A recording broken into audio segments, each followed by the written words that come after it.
Hello daawwattoota keenya akkam jirtu nagaadha fayyaadha. An Muhammad Hamid jedhama. Waa xiqqoo irraa dubbachuu barbaade innis Facebook keenya irratti yeroo hedduu namoonni wanta nuti hin barbaanne, wanta hin jaalatamne, wanta aadaa keenya keessatti safuu ta'e hedduu isaa post gochuu danda'u jechuudha.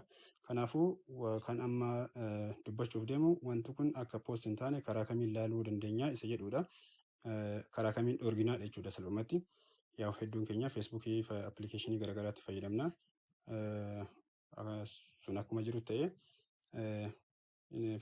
wanti jalqaba tarkaanfiin jalqaba steepiin jalqaba hundi keenya Facebookii appilikeeshinii fayyadamnu irratti ni banna.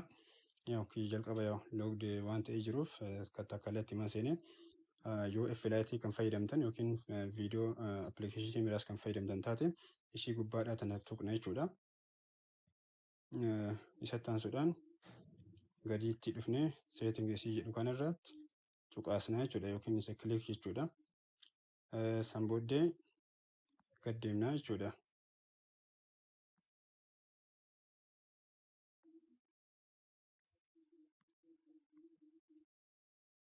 Ayyee ishii timeline and tagging ishiitu tanarra kilik goona jechuudha. Yookiin tuqaasuu jechuudha afaan Oromootiin. Inni jalqaba who can post on your timeline kan jedhu namni kamtu post gochuu danda'a isa jedhudha. Fakkeenyaaf namni tokko timeline keenya irra seenee akkam fayyaadha nagaadha ni baddee maal akkas taatee maal jedheetu waan agargee post gochuu danda'a. Isa karaa isa ittiin off kan goonudha jechuudha. Isa akkamitti dhorginaadha.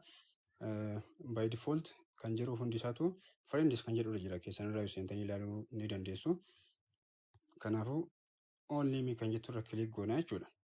An qofti kan jedhu yeroo san namnummaan kamuu timeline keessanirratti post gochuu hin danda'u jechuudha.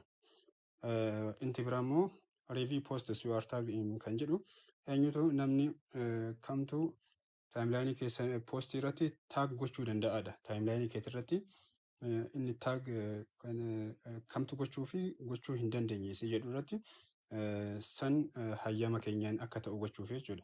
Review your post kan jettu irra click yookaan tuqaasuudha jechuudha.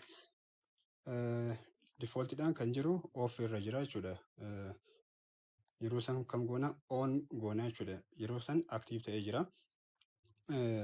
Yeroo namni kamuu tag isin gochuu deemu taate timeline keessan irratti notificationin isinii dhufa jechuudha. Hayyama keessaniin akka ta'uuf.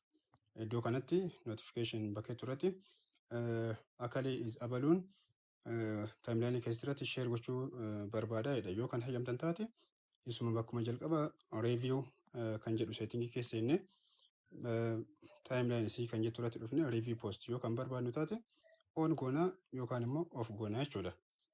Har'aaf kanuma qabadheetiin dhufe viidiyoolee akkanaa dabalataa argachuudhaaf chaanaalii keenya subscribe godhaa. YouTube irra yeroo seentan isii subscribe kan jettu san click yookiin tuqaasaa. Galatooma.